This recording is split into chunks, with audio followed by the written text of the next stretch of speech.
పహల్గాం ఉగ్రదాడిపై విచారణ చేపట్టిన ఎన్ఐఏ కీలక ఆధారాలను సేకరించింది. దాడి వెనుక ప్రధానంగా ఉగ్రవాద సంస్థ లష్కరే తోయిబా ఉన్నట్లు ప్రాథమిక దర్యాప్తులో తేలింది. ఉగ్రదాడి వెనుక ఎన్ఐఏ రిపోర్ట్ను సిద్ధం చేసింది.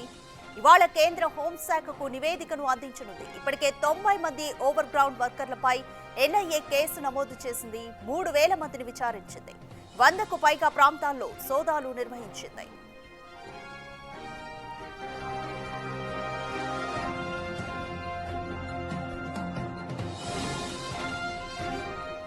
పాకిస్తాన్ నిఘా సంస్థ ఐఎస్ఐ ఆదేశాల మేరకే లష్కరే తోయిబా సంస్థ దాడి చేసినట్లు ఎన్ఐఏ తెలిపింది.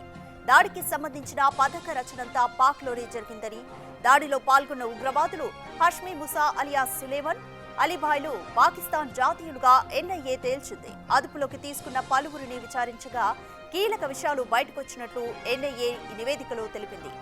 పహల్గాంలో దాడి చేస్తున్న సమయంలో పాక్లోని ఉగ్రవాదులతో నిరంతరం మాట్లాడారు. దాడి ఏ ప్రాంతంలో చేయాలి, ఏ సమయంలో చేయాలనే విషయాలు పాక్ ఉగ్రవాదుల నుంచి అందిన ఆదేశాల ప్రకారం చేశారు.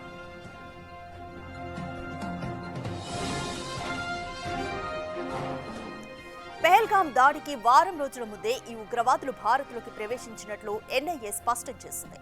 వారికి ఆశ్రయం కల్పించడం, ఆయుధాలు సమకూర్చడంలో స్థానికులు సహకారం అందించినట్లు స్పష్టం చేసింది. ఫోరెన్సిక్, ఎలక్ట్రానిక్ డేటా ద్వారా పలు విషయాలను సేకరించింది. దాడి జరిగినప్పుడు ఘటనా స్థలంలో ఉన్న టూరిస్టులు, స్థానికులను కూడా ప్రశ్నిస్తోంది.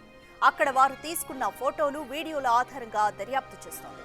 ఈ ఉగ్రవాదులకు క్షేత్రస్థాయిలో దాదాపు 20 మంది సహకరించినట్లు తేల్చింది. వీరిలో చాలా మంది ఇప్పటికే అరెస్ట్ కాగా మరికొందరు నిఘా నీడలో ఉన్నారు.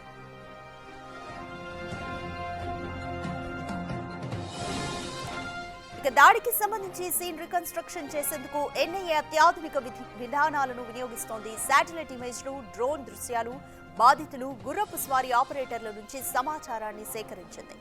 దీంతో పాటు దాడి జరిగిన ప్రదేశాన్ని హై రెజల్యూషన్ 3D మోడల్ను కూడా తయారు చేస్తున్నట్లు తెలుస్తోంది.